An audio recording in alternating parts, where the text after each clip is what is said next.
Mini episode 1291 of the FDH Lounge is brought to you by Sportsology, delivering unconventional columns and webcasts about sports, TV, music, movies, and more. Follow them on the web at sportsology.com. The FDH Lounge. You'll want to schedule your life around it.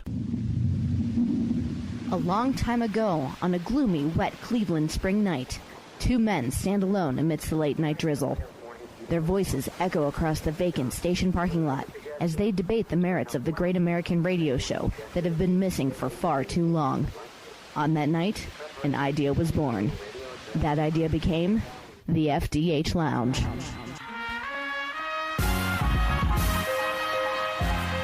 Welcome to the FDH Lounge. Hello, everyone. Welcome to FDH Lounge Mini Episode 1291. This is FDH Managing Partner Rick Morris here, and I have back two of my all-time favorite guys to talk baseball with, FDH Lounge dignitaries Ken Detwiler and Steve Kallas. We're going to be breaking down the 2020 World Series, and a little bit of a matter to say about that going in as far as how we got here and the weirdness of this year. This has been a very, very weird year for all of us.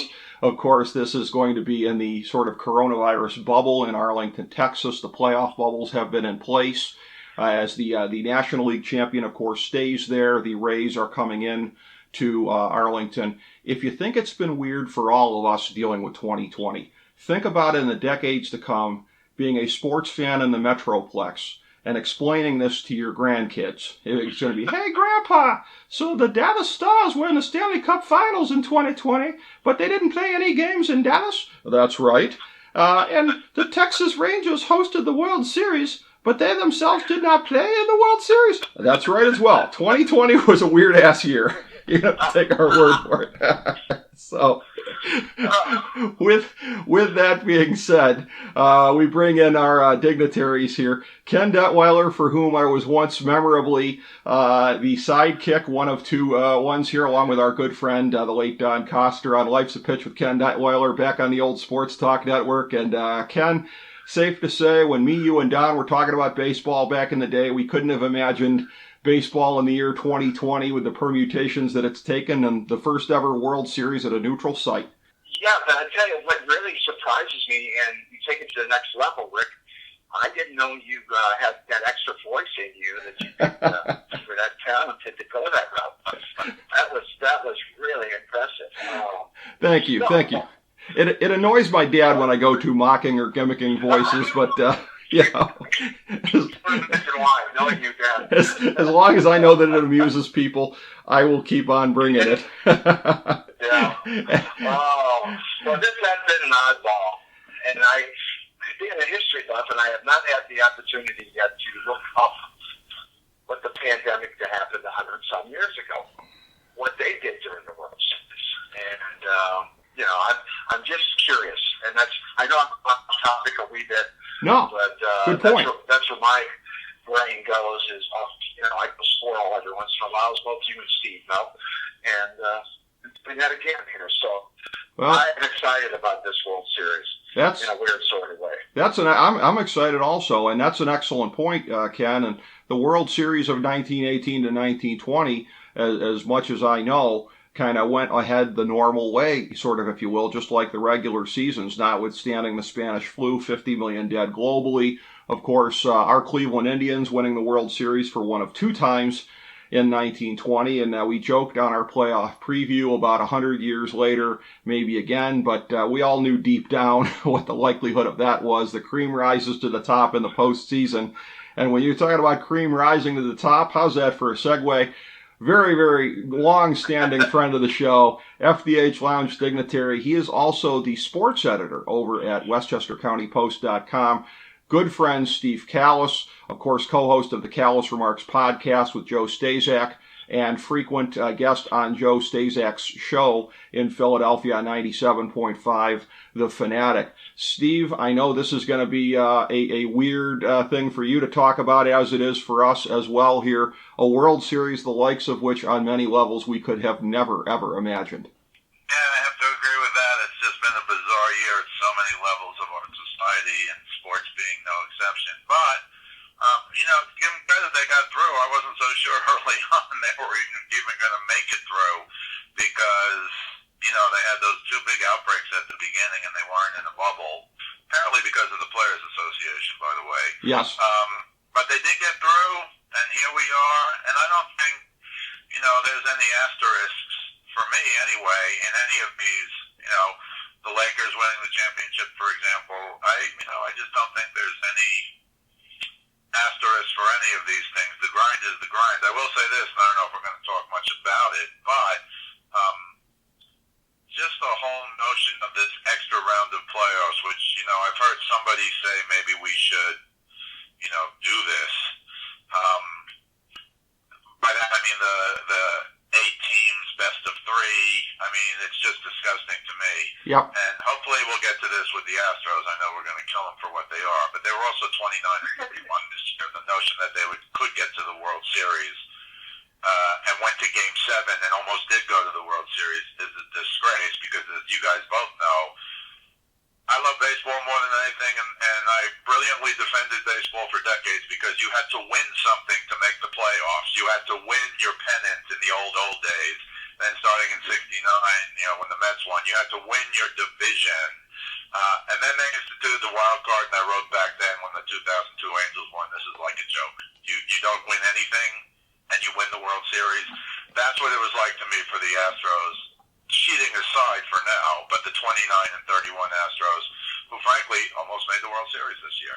Terrible to me. Well, excellent point, and I think I'll start with you, Steve, to follow up on a little bit of what you said there, because, looking at the Astros, I mean, even the 73 Mets are looking at them going, gee, that was a weak regular season you had there. At least they were over 500. They, I think, were 83 and 79 or something like that. Good memory. It was 83 and 79, I believe. And, but when you look at this, I mean, the Tampa Bay Rays, and then I'm just going to throw this out there and then take it whatever direction you want to take it for the AL playoffs. But when you're talking about you didn't know if we'd make it to the end of the line here with the season, I didn't either. I mean, I said all along, any sport that's not doing it in a bubble is taking more chances than they can probably bear, and baseball is about to prove me wrong after a very brutal start and talk that we may not make it out of the first week of the season. But I mean, the Tampa Bay Rays in the ALCS, to me, are a microcosm of the baseball season because it really, going into Game 7, it didn't look like they were going to make it through. They had all the momentum going against them. And baseball makes it to the World Series in the end. The Tampa Bay Rays make it to the World Series in the end, becoming, I would say this is a dubious accomplishment here, the first team in baseball history to survive blowing a 3-0 deficit to make it to the next round of the playoffs. Well, they weren't like the 2004 Yankees who didn't survive blowing a 3-game deficit. It could be worse, the only other time it's ever happened. But look, you got to give the Rays credit. I thought it was kind of a Joe Madden thing for years, but clearly they just have the system, and I think Andrew Friedman he was there, and then I think he went to the Dodgers or whatever. But they have this system, which I thought kind of bit him a bit in Game 6. Blake Snell, I feel kind of bad for Blake Snell. He made those incredibly stupid remarks early on. I'm supposed to get $7 million this year, and they want me to play for $2 million, and I got to get my money. But to defend Blake Snell on 2 levels. First, salary-wise, he won the Cy Young in his 3rd year. Yep. And the way baseball is set up, you win the Cy Young in your 3rd year, normally you'd say, oh, Cy Young winner, how much is he making? $15 million a year, or $20 million a year, or $25 million a year. And the year after, he made $2 million. Right. And then this year, he was supposed to make $7 million. This is the first time he's getting any real money. The other thing I'll say, and what I like about Blake Snell, is he gave up 1 run in 5 innings pitched. I think it was Game 1. And then in Game 6, as you guys both know, they pulled him from the game in the 5th inning. He had pitched 4 shutout innings. He walked the guy in the 5th. Okay, that happens, the leadoff guy. Then the next guy hit a ground ball that went between 3rd and short for a single to left. Had it gone 3 feet either way, it's a double play. He's a hero.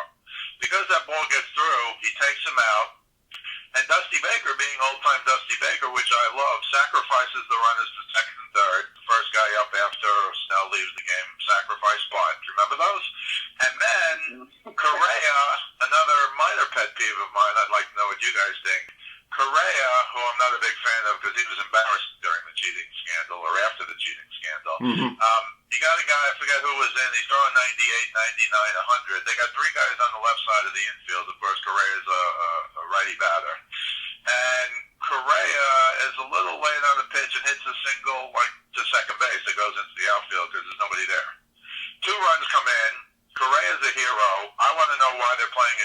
like that when you got a guy who throws 100. I understand what the stats say where the hitter hits, but I'd like to know what the stats are when the hitter faces guys who throw over 98, for example. And nowadays, of course, you can get any kind of stat. So that ball goes into the outfield, 2-run score. Blake Snell was livid when they took him out. You could see him mouthing stuff and cursing. He was furious. He wanted to get the win, right? He wanted to pitch the 5th inning. They'd be winning 1-0. If he gets out, he gets the win. Instead, he walks to the bench, watches 2 batters, and he gets the loss. Yeah. I mean, there's just something wrong with that. So that's my personal pet peeve with the way the Rays do things. Of course, to defend the Rays, because they go, they're analytics guys. Castillo was the guy who came in. He had pitched 7 in the 3rd innings and hadn't given a run. He was lights out in the postseason. Except when the guy sacrificed bunted and the next guy singled, then he's a bum. And as you know, they went on to score 4 runs that inning, and then 3 the next, the game was over.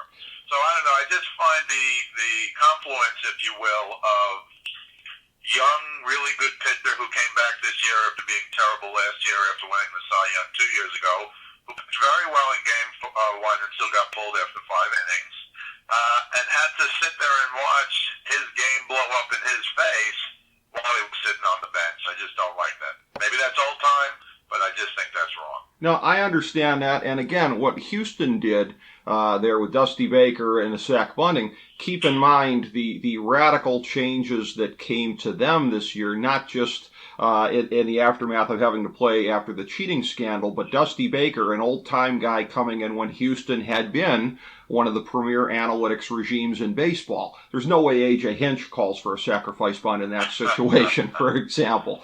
So that is something you wouldn't have seen the last 3 postseasons. You might have heard garbage cans banging, perhaps, but you wouldn't have seen a sacrifice bunt. And I say that as somebody who's a George Springer fan and is more loath to make fun than most people are of the things there. But yeah, how can you not make fun a little bit? But when you look at what happened here, again, the first round of the playoffs, thank God it was a bomb in the ratings, because I think that's going to keep it from coming back again. That whole deal on Wednesday where it was 8 games and it was like a game starting every hour on the hour, they were going for like a March Madness kind of a vibe, but that's not the way postseason baseball has always been. Postseason baseball has been, you can watch at least most of every game out there, if not all of it. Sometimes it's just most if the games are overlapping and you got to channel surf a little bit. But in baseball, that's the way it's always been. Aside from 95, the infamous example of the Baseball Network, where everything was regional coverage and they even had the League Championship Series games going up against each other on network TV. That was one of the worst things ever. But when you look at that, I think we are less likely to have to deal with that subsequently here. And Ken, I know that your thoughts on this in terms of the Astros going out, I know that was a huge piece of cosmic justice for you. And then looking at this here, the Rays, conversely, are a team that when you look at it, I mean, everything about them, basically. I mean, yeah, and again, this might not be a universally held sentiment in New York, where there's a rivalry going on with the Yankees now, but to the rest of baseball, at least, Ken, the Rays are a team that is seen as doing it the right way, and doing it the right way, if you will, has brought them to the 2020 pennant. Yeah, I'm just a huge fan, I guess, and this is the way it's always been in our lives. You've got the teams that have all the money, and you have teams that have to be creative to win a World Series, or to get into the World Series, or to get into the playoffs with a limited budget. They just have to use, like Steve said, the analytics and so forth and so on. And going back to what Steve said, I teach, again, I'm just only at the high school level, and that 80% of any leadoff hitter that walks will score. And but now they call it analytics. I just said but they put a different name to it, and there you have it. So, you know, again, I'm a big Snell fan, so and a Rays fan too, in a lot of ways. But I was talking to my son from Pittsburgh, that I said, I hope to goodness that the Rays sweep these guys. And then I explained why, because, you know, my anger came out about ruining my game and doing it that way. And then when they started coming back, I thought, oh, no, they can't possibly do the Boston Yankees thing again. And thank gosh they didn't, as I stayed up last night and watched the entirety and did another thing that I tell my kids, one of those fist-pumping moments in life for me was watching the Rays take these guys out and put them to bed, send them home, kick them in the butt, and get out of here. So, you know, if I could, Rick, I just want to go back to that Yankee series, Game 5, a bit, because I saw one of the most incredible things I've ever seen, and I don't think it's ever existed in baseball before. So the final game, the Rays won 2-1 over the Yankees, as you know, and it was 3 solo home runs with the 3 runs. And on the first home run, remember Aaron Judge going 6'7", Aaron Judge going back to the wall. He's become a pretty good player going back to the wall and jumping up. His rookie year, he was terrible at the wall, but he improved dramatically, I thought. And he went to jump up to try and catch the ball, which he had a shot for. I don't know that he would have caught it. And he hit his head on an overhang. Yeah. There was an overhang in the outfield in San Diego, and I've never seen anything like that in baseball. It makes no sense at all. I'm surprised the guy didn't get a concussion. Right. But I just don't understand. And then interestingly to me, afterwards he kind of said, well, I really wasn't used to the park. Well, for one thing, it's Game 5. For another thing, if you go into any foreign park, you're supposed to go out if you're an outfielder. As sick as this sounds, 100 years ago when I was 11, I played in the Little League All-Star game in the Bronx where the bottom 3 feet of the left field wall was concrete, and the rest from 3 feet up to like 15 feet was like your normal park fence. Mm-hmm. And my old man, former minor league catcher for the Yankees before World War II, took me out to the field and threw me 10 balls off the concrete and 10 balls off the fence. So the notion that Aaron Judge in the biggest game of the year, having already played 4 games there, didn't realize that. Now, could he have gotten there to maybe within a foot or 2 of the wall, jumped up and caught that ball? Unlikely. I finally saw a close-up where the ball hit. But it really only hit about 4 feet past the overhang into, the stands.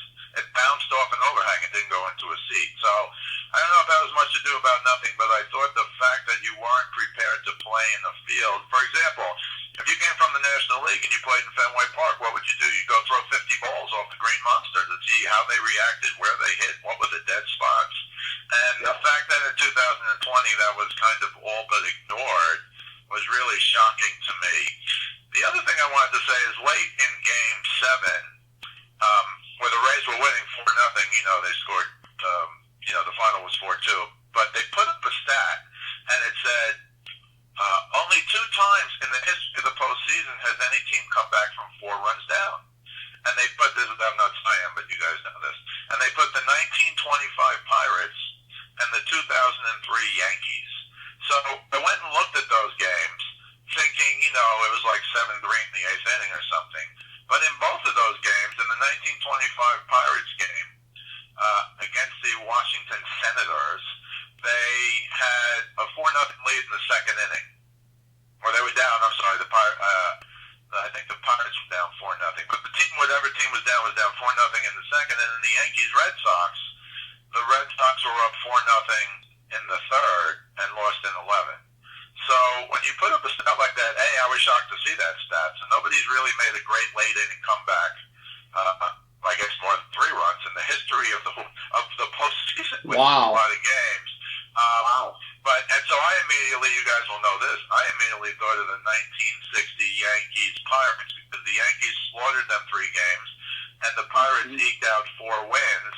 And in that Game 7, which was Bill Mazeroski 10-9 wins the World Series, which is why I think he got to the Hall of Fame. I digress. But great fielder plus a home run. But in that game, the Pirates were winning 4-0. And the Yankees came back, of course, to take the lead a couple of times, but of course then the Pirates won, so that doesn't qualify. But it's fascinating to me that nobody's really had that big a comeback ever in the history of the World Series. Interesting to me.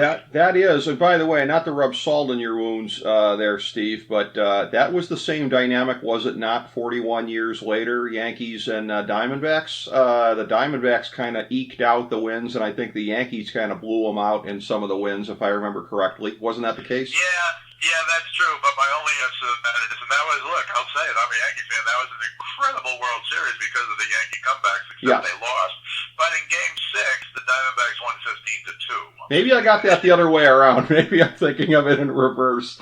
But anyways, and that of course ended on a walk-off with Luis Gonzalez there as well. Yeah, I think I am remembering that. For the record, a walk-off bloop single with the infield in. Yes. Not that I'm bitter. Yeah. I'm bitter, Rick. Well, Can't see those colors here. Well,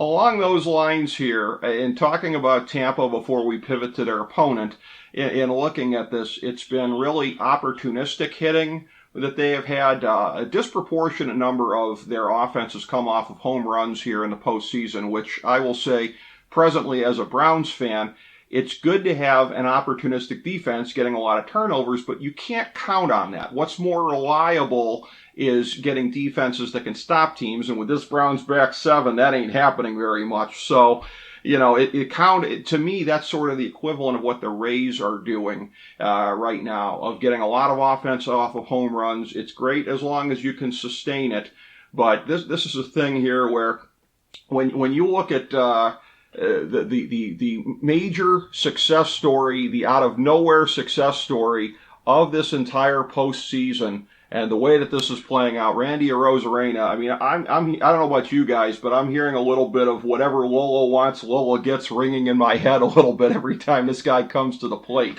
Because if this guy isn't the modern day Joe Hardy, I don't know who the hell is, but it's a thing where you get a guy who can get hot, and we've seen that a little bit this year with the sort of, not exactly in baseball bubble element, so to speak, but we've seen it in especially the NBA playoffs, and I guess Tyler Hero would probably be the closest point of comparison of a young guy just really taking major steps up. Arozarena, I will say, on a side note, Ken, pretty sure that guy isn't owned in our 20-team keeper league. Boy, is he going to go for a lot of cash next spring. I know. I just, speaking of our keeper league, I just traded Wendell. Ooh. So that shows you what a great guy I am. Sell high, baby. Sell high. And, when you look at it, Steve, this is a thing where to have a guy like that stepping up to become a big-time star under these circumstances, and a guy who was a decently pursued, I would say, Cuban exile prospect. So not exactly coming out of nowhere, but as far as reaching this level, unlike Yasiel Puig, to whom he is often compared in some ways here, the pedigree was not really at the same degree. It's a little bit more of a surprise. He is a disproportionately large part of their offense at this plate. At this point, they seem to rely more on the big three of their pitching staff. And again, opportunistic offense. We'll see how long, Steve, this can take them in a World Series. Yeah, well, Arozarena, I mean, what a story. Just set the all-time, and I'll put an asterisk next to this. You guys will probably agree. Most home runs by a rookie in the postseason, he's got 7. But at the end of the day, he's going to play more games in the postseason than like anybody in the history of baseball.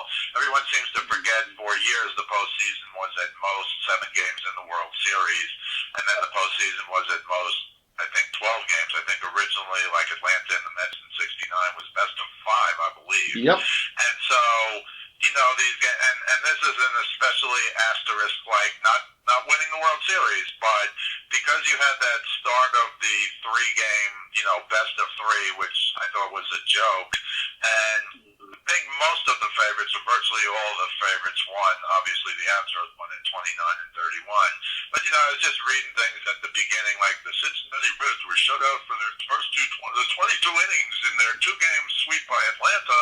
And, and that's apparently some kind of record, and Cincinnati was, like 31 and 29. Clayton Kershaw, who I always slaughter in the postseason, gave up 4 earned and 6 the other day and took the loss. I say to people he's Sandy Koufax in the regular season. People get all bent out of shape, and then I say to me, Sandy Koufax is the greatest pitcher who ever lived. But look at Kershaw's numbers. And then in the postseason, he's been horrifically bad, and everybody makes excuses for him. So he pitches 8 shutout innings and strikes out 13 against the Brewers, who I think were either 29 and 31 or 31 and 29. And again, the notion that the Astros could come within a game of the World Series at 29 and 31, it all makes me sick. But not to take away from Arozarena, but he now has 7 home runs in the postseason, most ever by a rookie. And his numbers are incredible. He's got 21 hits, 14 runs, 11 extra base hits, 47 total bases, leads everybody in the postseason in all of those categories. And the only rookie who ever got more hits than a Rosarina in the playoff, in the postseason, is Derek Jeter with 22, and that number's going to go down because the Rays are in the World Series. And finally, his .839 slugging percentage after this, 7-game victory, his .839 slugging percentage is the best in baseball postseason history, with any player having at least 50 plate appearances. So again, these are video game numbers, and I take nothing away from him except the compiling part of it, because he got to play at least 2 extra games. He had a chance to play 3 more games than anyone, and they swept, I think it was Toronto. I can't remember the first round because I thought it was a joke. It was like almost the first day of the NCAA, as Rick was saying, March Madness, to have 8 games in one day. But his numbers are incredible. The ball jumps off his bat. He's got a bright future. And I loved the outfield Puig when he came up, but he eventually became too nutty for himself. I don't think a Rosarina is like that.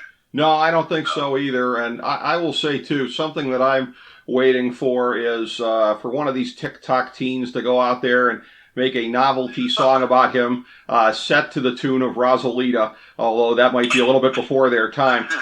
A song, I will say, by the way, Springsteen did not play at his 85 Stadium show. Not that I hold a grudge or anything. I'm not that kind of a person.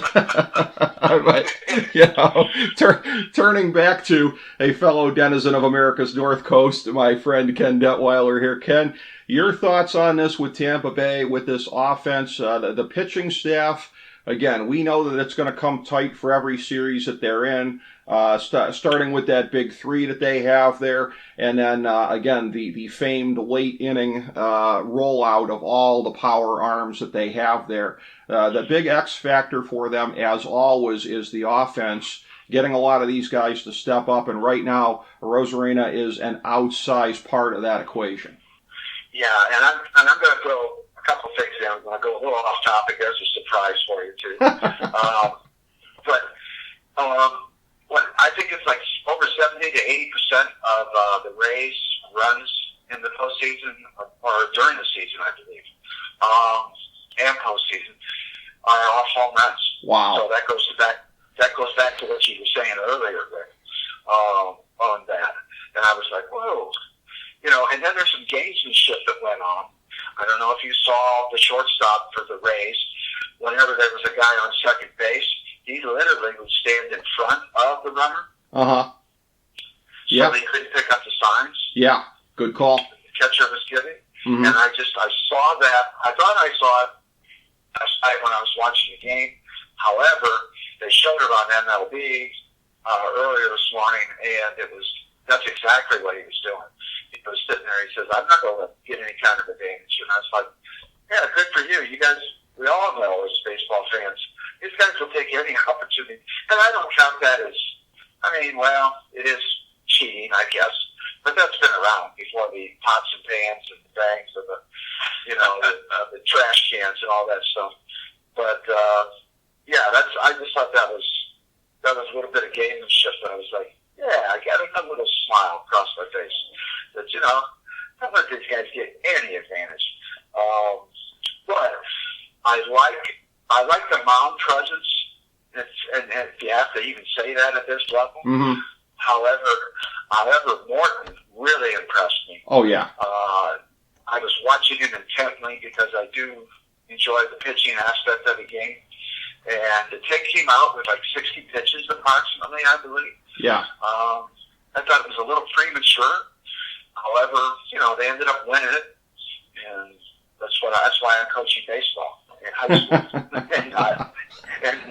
and not on the big screen here, as they say. Well, but I do like their defense too. They've got the pitching, the Rays do, and they've got a superb defense. Yes, defensively, and that's where they're way on top of it with the analytics as far as the positioning of everybody. They are all-time elite when it comes to run prevention. Morton, a fairly average regular season by his standards, but in the postseason, he's been everything we've come to expect from him. Snell and Glasnow also really coming strong every time they're out there, pretty much. You come to expect that from them. And turning to their opponents here. Hey, Rick, if I could just say one more thing about Sure. Charlie Morton, because Sure. I'm glad Ken brought him up, because we'd be remiss if we didn't talk about him. So the game he won, Game 7, was the 4th winner-take-all game that he's won in playoff history, and he's the first guy ever to do that. He won Game 7 of the World Series for the Astros, fittingly enough, a few years ago. He also beat the Yankees. In the final game. His 4th win, which again is another asterisk for me, is he won a wild card game. So when you win a wild card game, yeah, it's a winner-take-all game, but it's a one-game almost joke to me. But Charlie Martin's won 4 of them, and nobody else has. The other thing I'll say is the Tampa Bay has now won 63 straight games when leading in the 7th inning, and that, of course, is what they do better than anyone with their 5 or 6 or 8 relievers that they feel they can bring in at any time. And for the most part, it works. Not in Game 6, but for the most part, it works. So you have to give them credit. Again, they've been ahead of the game going back to Joe Madden and playing the shift. They were the first team to play the shift. I remember watching a Yankee opening day like 2 years after they had started, and David Cohn saying, well, the shift is becoming a factor in baseball, and the Yankees are going to start to do it. And I'm like, yeah, but Joe Madden, or my son, the Tampa Bay Rays fan, I'll add, my son called me up and said, well, and here's why. You guys will love this story quickly. So my son, when he was a little kid, he loved Tino Martinez. Well, 7, 8 years old. Tino was his favorite. And you probably recall, I think it was after 2001, they let Tino go, they signed Giambi. So my son said, Yankees are never going to win as long as Jason Giambi's on the team. And you know what? The Yankees never won with Jason Giambi on the team. He's been a Rays fan forever, so he's getting the kick out of this, especially since they, beat the Yankees. He still roots for the Rays. I think Tino was there like a year or 2. Yeah. But he still roots for the Rays, and he loves Joe Madden, and he's kind of the one who almost, alerted me to all this stuff. But they were so far ahead of the pack, and frankly, with this kind of stuff, they still are ahead of the pack, although other teams trying to do it. You said the Yankees in Game 2 try and start with an opener, and then the kid pitched 1 inning, and Jay Happ came in, and after the game he said, yeah, I'm not comfortable doing that. Well, you should have told him that before you came into the game. You got your head kicked in. But that's what the Rays do. That's what the Rays do and do well that nobody else really does at their level. Well, and to add to a little sarcasm here on my part, but I think the Rays had an advantage simply because that's probably pretty much what their fan base is. Just yes. When they play all their games. Yes. There's somebody there. Exactly. That's true. That's true. Sad. And in that dump that they play in too. Right. But right. It is pearls before swine when you look at them in that ballpark, them with the fans that don't come out. That really is the case. No question about it. And so turning the roof thing, whatever that is, I still don't even know what that is. That is goofy as all get out, no question about it. Turning to the National League and their opponents in this World Series, that, of course, would be the Los Angeles Dodgers, who, again, a little bit of an inside joke here as we're taping this. What a emotional celebration after coming back to win Game 7. You talk about a 3-1 deficit and coming back, and you could just see it in everybody's eyes when they were out there, right? I was just very, very taken by that great show of emotion that they saw. And a team that has come up short consistently, as I pointed out on our postseason preview, here we are in the midst of this great crisis of 2020, and we mark our great benchmarks in society, the last big real catastrophe being the downturn, the financial crisis of 2008. The Dodgers have been on the doorstep this whole time, this whole 12 years, because that basically spans Clayton Kershaw's career. National League Championship Series 2008-2009. That was the beginning of close but no cigar. And something that really, I think, rivals the Atlanta Braves of 91 to, 2005, except the Braves did get a World Series title somewhere in the mix. Of course, our Cleveland Indians, Ken Detwiler, were the team that had to do the JOB on the PPV, as they say. But the Dodgers sort of exemplify to me, Steve, this thing here. When you talk about Tampa Bay, and when you talk about small markets with analytics and finding the inefficiencies in baseball, really the granddaddy of a lot of this stuff, Billy Beane. And it's almost kind of fitting that Billy Beane, potentially going to be leaving baseball as this World Series comes to pass, because some of the things, because he's going to be going to work apparently for the Fenway Group, but looking at apparently some of their European soccer properties as opposed to the Red Sox, if that indeed comes to pass. But anyways, he's made comments over a period of time of the stuff that they were doing. Now everybody's doing it. And the teams that have big budgets, they're doing what he was doing, but with a budget. And a name that you mentioned previously, Steve, which is maybe the most critical name in this particular matchup for this World Series, Andrew Friedman. He got called into L.A., promoted to a job in a high-market team here as he becomes president of baseball operations there some years ago, and basically implants what Tampa Bay was doing. The Dodgers were already elite in player development. The farm system they had in the mid-2000s, which laid the foundation for a lot of these teams here, was just really excellent. But as far as taking the final step at the big league level, which they have yet to do yet, but they may only be about a week or so away from doing perhaps at this point, Andrew Friedman leads in a Dodgers organization at this point, which is essentially a big budget replica of what Tampa Bay is doing. And that is why they have superior depth. That's why they have really excellent starting pitching as well, but maybe a little bit deeper. Tampa might have the edge in the bullpen, but a lot of those are lower paid guys, where, as was noted previously, if that's going to be the case, if you're not talking about guys on bigger contracts, it's a little bit easier to squeeze that out if you're looking at young guys there. But whether it be the roster depth, as far as extra guys that you can pull in off the bench, when it comes to a legitimate, bona fide superstar, one of the 2 or 3 best in baseball in Mookie Betts, the Dodgers, at least on paper, are a better version of what Tampa has because they have the dollars to back it up. Well, I mean, that's 100% correct on paper, but the Dodgers have almost gotten used to losing, I would say. Yes. and I think that's a problem. And I will go back to Billy Beane in Oakland for a minute because it's true. He revolutionized the game. Some would say for better. Some would say for worse.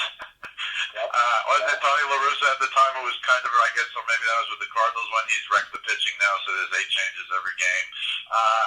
My own personal pet peeve, of course. But you'll notice in Moneyball, they never mentioned Zito, Mulder, and Hudson. Right. So let's be clear.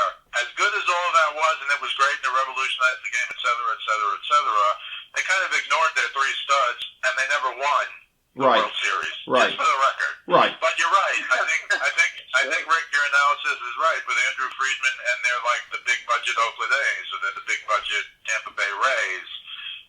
Having said all of that, I've never found Kershaw to be a good pitcher in the postseason. I remember when the Yankees, and not to bring up a sore spot with you guys, but they killed Bieber for 7 earned runs in that first game. I really thought, as I said to you, Rick, I thought the Indians could win because they had Bieber. Once, the 7 earned runs blew up in their face in the first game, that was kind of it. But the only reason I say that is not to kill Bieber, but to kill Kershaw. So they put up the next day on ESPN a stat. Most earned runs given up by a pitcher in the postseason who led the major leagues in ERA that season. Number 1 on the list was Clayton Kershaw, gave up 8 earned runs one year. Now, this was a long time ago, of course, but he gave up 8 earned. And tied for second were Bieber and Clayton Kershaw, who in another year gave up 7 earned runs after leading the major leagues in earned run average. So a lot can blow up in the playoffs. I just don't view the Dodgers to be great winners. I think Dave Roberts is a good manager. You're right there. They have an overabundance of talent. They have these big swingers like Bellinger who seem to swing with the launch angle for the home runs more than others. Justin Turner was like a reject from the New York Mets, for goodness sakes, and he's been great for them for years. Corey Seager was great in the in this championship series, had 2 home runs in one, I think it was game 5, I believe. And so they're legit. They're for real.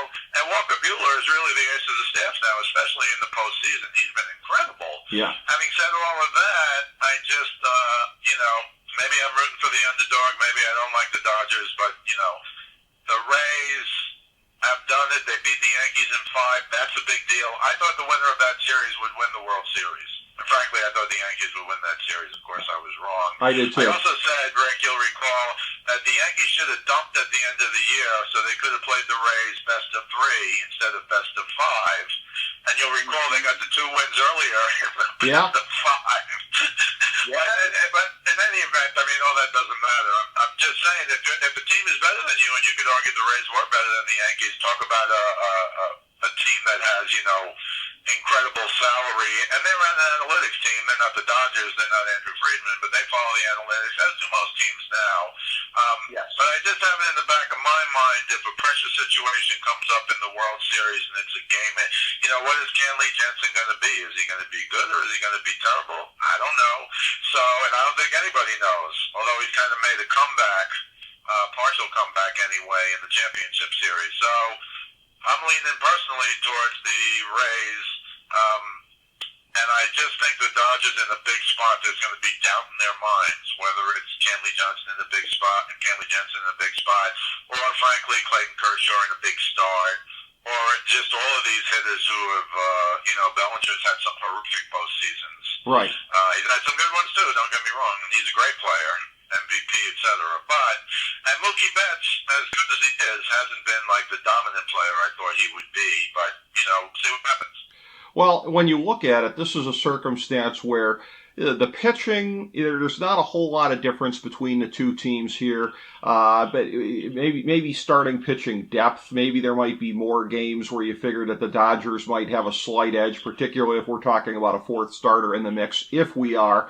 Although you're still getting the travel days in, quote-unquote, for the World Series, even with no travel. So we won't be doing the straight block of games all the way through, which I kind of find refreshing. I was always used to having that breather in as somebody watching it, and I think it was maybe a truer sense of how baseball is when you have those days sort of built in, because it's what we're all used to seeing. That's just my personal preference. But the lineup and lineup depth is where I think the Dodgers really have an advantage here in terms of proven commodities. Again, not necessarily the postseason, but overall through regular seasons repeatedly, from Betts to Bellinger to Seager, who all of a sudden has said to the Dodgers, seemingly with his play, hey, what do you need Frankie Lindor for? You got me. So, on down the line. It sure is nice to have one less team out of the mix. Not that it's going to make a difference in the end, but,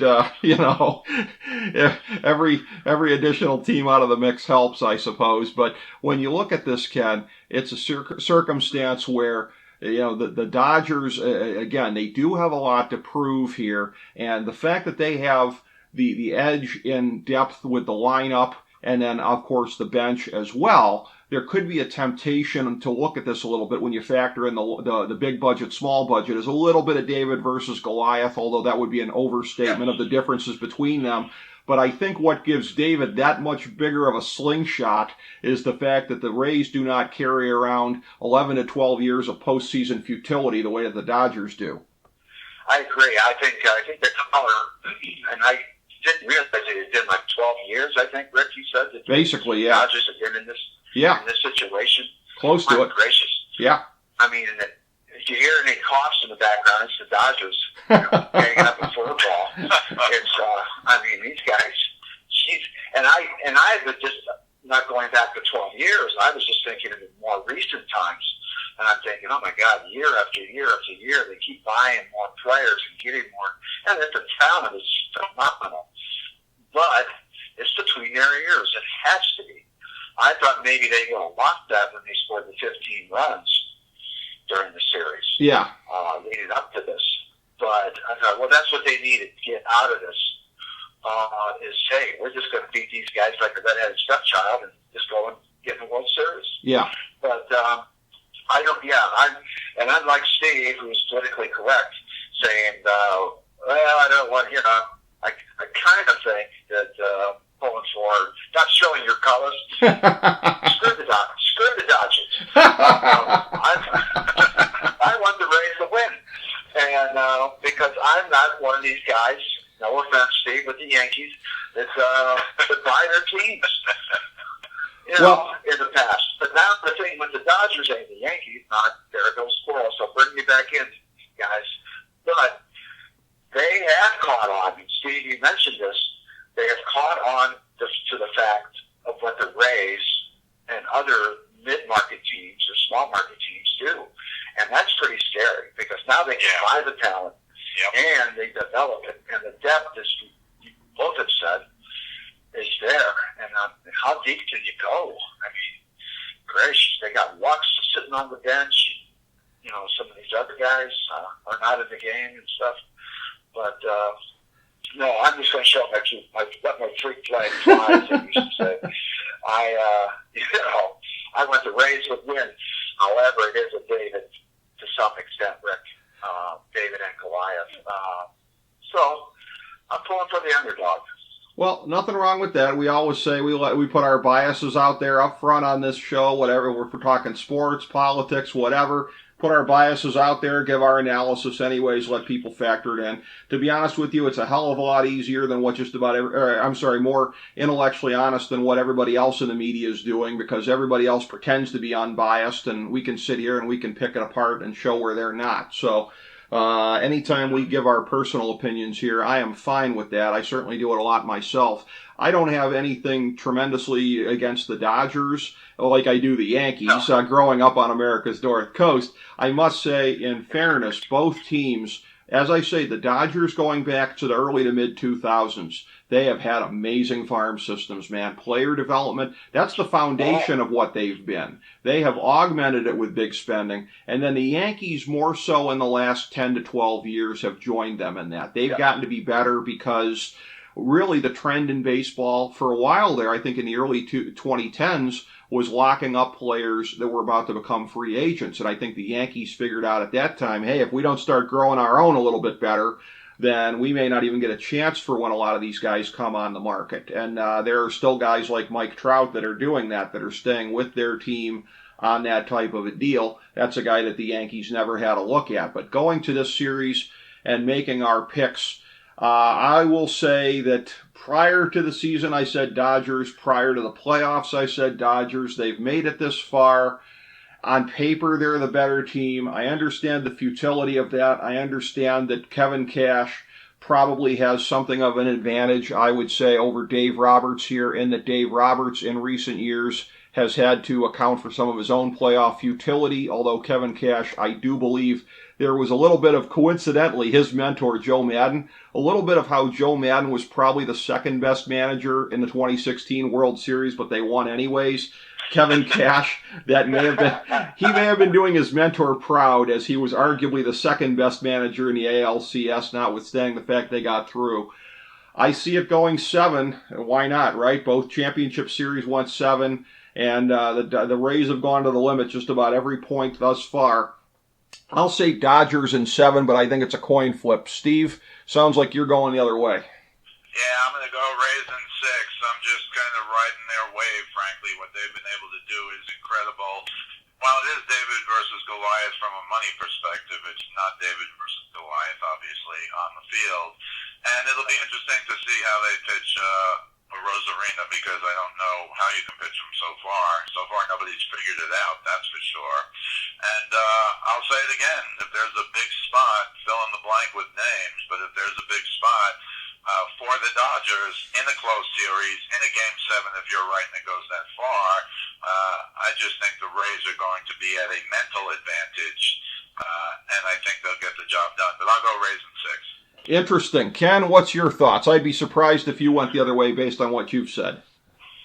Yeah, I'm just, it goes back to head and heart. But before I get into that, just so Steve knows, there's no New York bashing. One of my all-time favorite players is, and I teach it to the kids, is Derek Jeter. He knew how to play the game the correct way. And he made the playoffs this year, Ken. I know. I'm still a fan, even though, I just think he's a class act. I think he's always been that way. So I'll leave it there. Just so you know, there's no hard feelings with all the Yankees. In fact, a woman had told me that I was born on the day that Mickey Mantle signed his contract with the Yankees, too. So really? Okay. There's karma right there. Nice. I know. So there I digress. I am good. If I were to put money down, it definitely would be the Dodgers all over the place. So I'm going to surprise you, Rick, maybe to some point. I'm going to have to pick the Dodgers, because if they don't do it this year, it's akin to what the Braves did when they won their World Series. They've got to win one sometime, don't they? Right. When they beat the Indians, what the Braves did, and then maybe this is their one time, and then just pick up the band or do something. Because if they don't, I think they will break up the band. I think they'll break up Dave Roberts, don't you think? If they don't win again. Yeah, he would be the band leader. Yeah, he'd be Guy Lombardo. There. Yes. Yeah. He gone. Yeah. But I'm going to have to, because I haven't won a sausage in any of these guesstimates or things. So I'm just gonna, maybe I'm putting the pox on the Dodgers. So I'm going to pick the Dodgers. All right. In 6. In 6, okay. Well, and it's worth pointing out also, too, I'm going to mention this in a social sense rather than a baseball front office sense, but Derek Jeter, arguably more of a gold glover off the field, if you will, than he ever was on the field, i.e. check out the tabloid back pages, but that's another story for another day. But as far as this goes, again, always a pleasure breaking this down with you two guys here, the Rays and the Dodgers in the 2020 World Series. Thank you so much, Ken Detwiler, Steve Kallas. Thank you, everybody, for tuning in to FDH Lounge Mini Episode 1291.